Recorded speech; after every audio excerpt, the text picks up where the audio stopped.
As July begins, the Strath make the long journey to Portree in the Isle of Skye to face challengers Skye Camanachd. This will be a daunting fixture for the Strath, as Skye are in great form and are chasing a treble from the League, the Sutherland Cup and the StrathStrong Cup.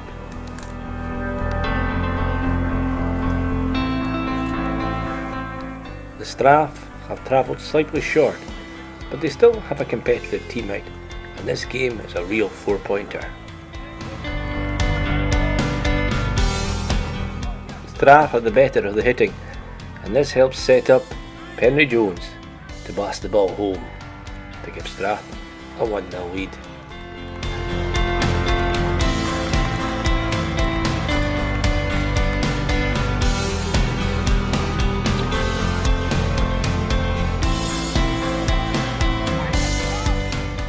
The game remains very tight into the second half, but Michael Stokes barrels forward, causing chaos in the Skye backline.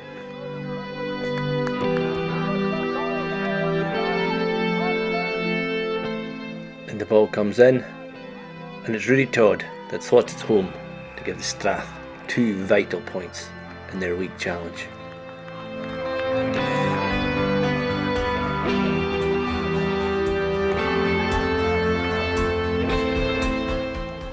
"2-0, the score remains, and it's a great result for the Strath. The next week sees the boys back home in Canach, in beautiful Strathglass. They face rivals Glenurquhart's second team yet again, and although it was a difficult game a few weeks ago, it's a different story this time round, as Penry fires the team into an early lead. A few minutes later, Michael Stokes strikes in a second.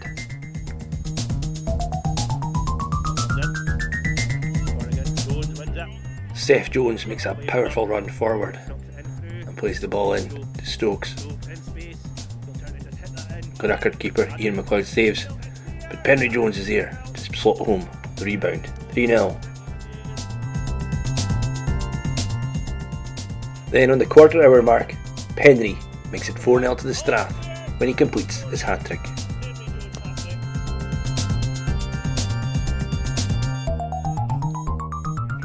It may be first team versus second team, but the Strath are desperate to pile on the punishment. And Rudy Todd and Rudy Strachan combine, but Rudy just can't quite get to the ball.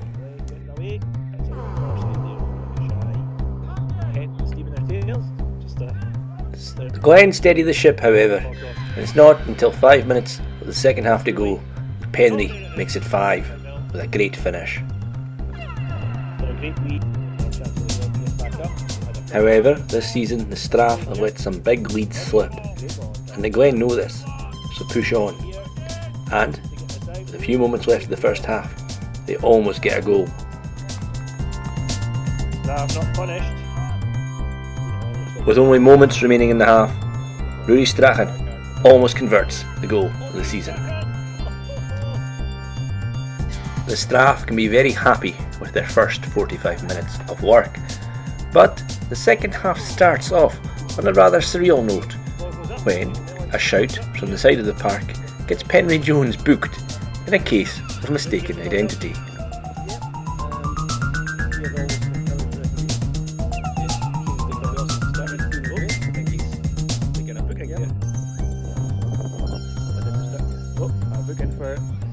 A good crowd has gathered to watch this game between the fierce rivals.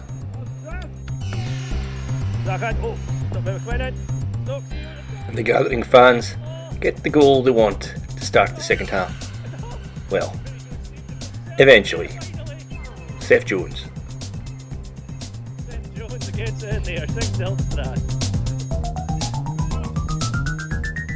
Then Rudy Todd adds his name to the scoring list to make it 7-0. And then Rudy plays provider to set up Penry to make it 8.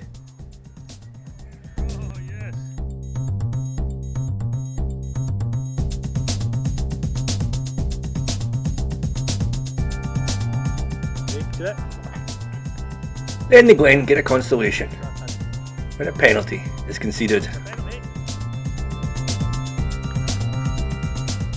Glen McDonald gives the Glen their consolation, 8-1. 8-1. Welcome back, folks, sorry. Had a wee break there for the play. Henry Jones this time through, Michael Stokes. Then Michael Stokes makes it 9. That's a goal. And a good wee. With the game well and truly put to bed, the coaches take the chance to rest players and give others experience. There's no further scoring. 9-1 the final score. And the Strath very happy with a big win over their neighbours. Back, feels good to be back, and obviously against the Glen to get a scoreline like that. And we've got, we thought we had a break for the next couple of weeks, but game next week, so we've got to keep pushing and training, and hopefully get a result that will could be decide the league really. So we'll be looking forward to that and pushing hard this week. There's another big game in Cannock the following week, as the Strath have a rearranged game against Skye. The original game was postponed earlier in the season. This time of the season, games are often fixtured at short notice by the association as they try and get all the games played in time for the end of the season. However, this has presented a challenge for the team, as some players had decided to use the free weekend to do other things, quite common in this amateur sport. One example is regular first team keeper Adam Todd, who's replaced between the sticks by Ali McAdams, who usually is in goals for the reserve side. Ali's goal was breached very early on by Skye Shocky McLennan, but thankfully the goal was offside.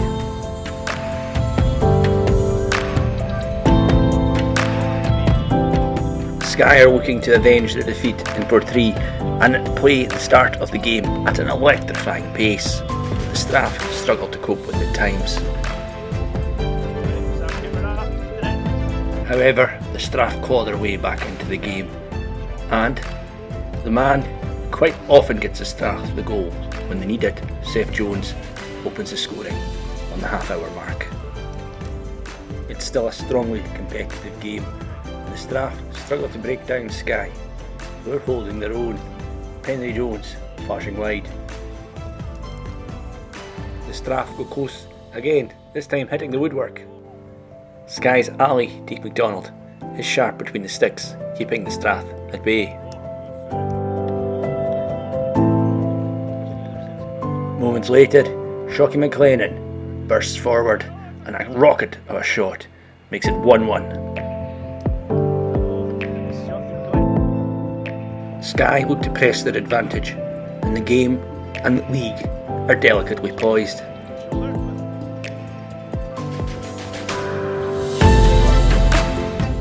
Strath, however, rally, and the ball is played up into the forward line. Rooney Todd is sharp on Skye keeper Ali McDonald to make it 2-1 to the Strath.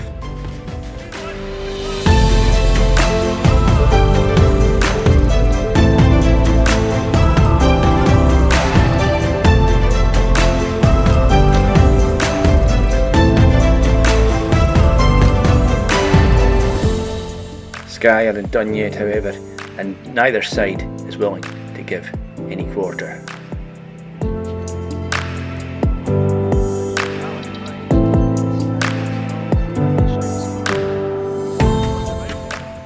It's not until the final moments of injury time that the game is truly put to bed with an absolute strike from Stephen Scuba Hislop.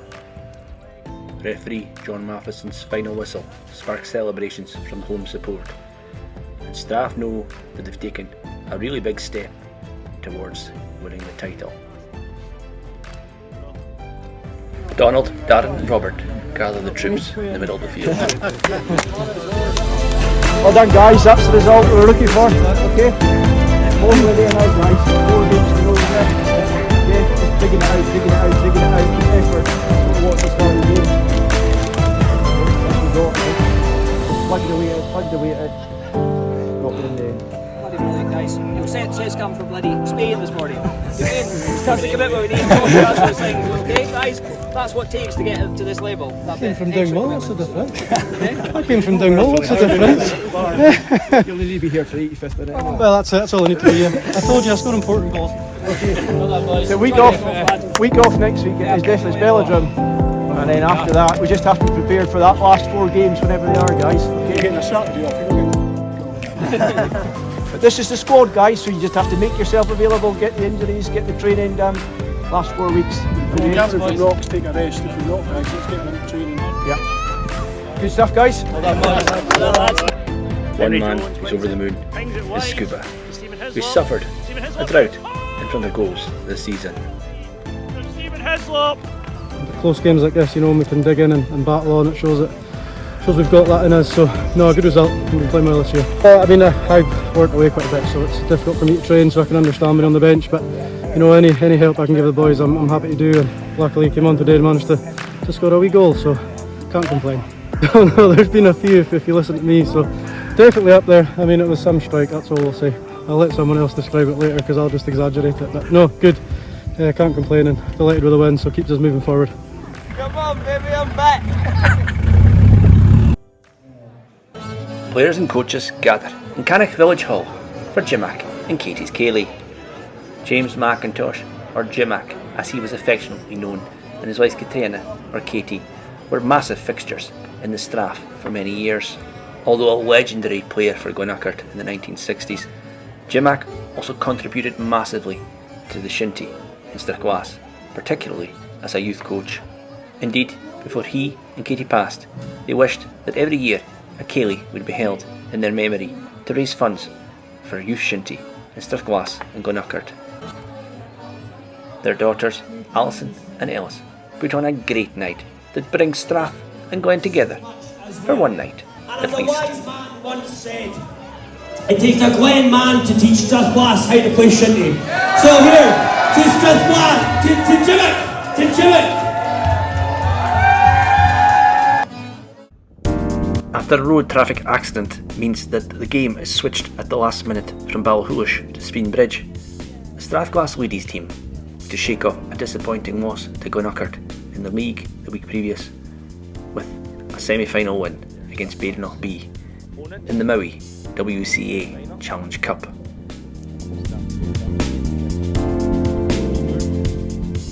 Whilst reaching this stage at the beginning of the season could only have been a pipe dream, after beating Badenoch earlier in the season in the league, Strath will be hopeful they can get a result today.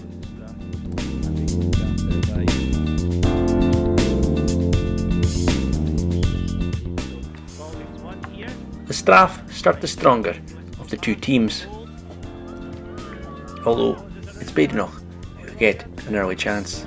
Holly Williams.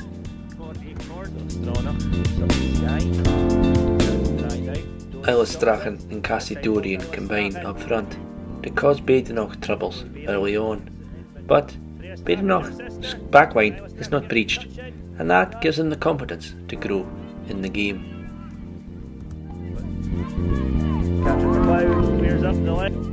And it's eventually Badenoch who score first through Orla Olds. Badenoch are buoyed in the second half by the arrival of their first team squad, who have successfully qualified for the Valerie Fraser final after defeating Skye in Invergarry. Badenoch start the second half strongest, and although Holly Williams saves an Orla Olds shot, she can't clear her lines in time, and Olds comes in to pick up the rebound and make it 2-0.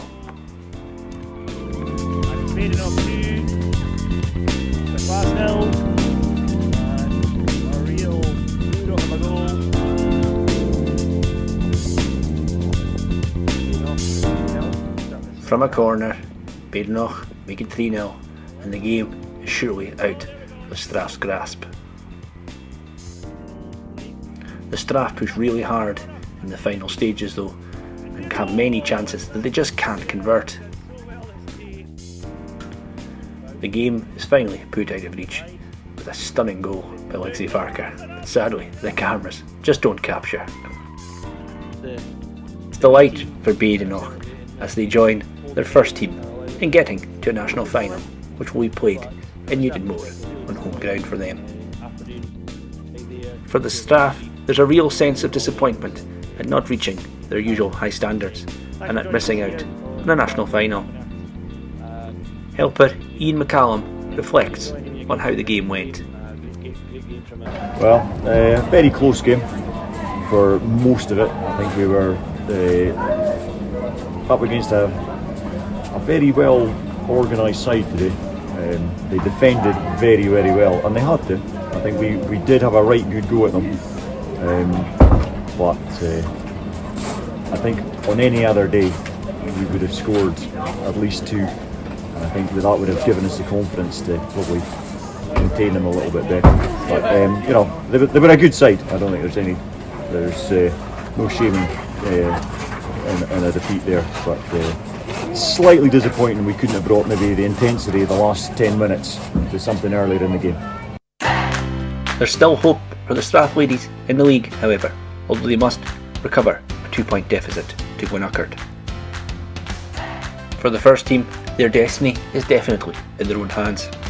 3 wins from their last 4 games will see the title come to Canach. Remember to like and subscribe to stay updated for the next episode of StrathStrong.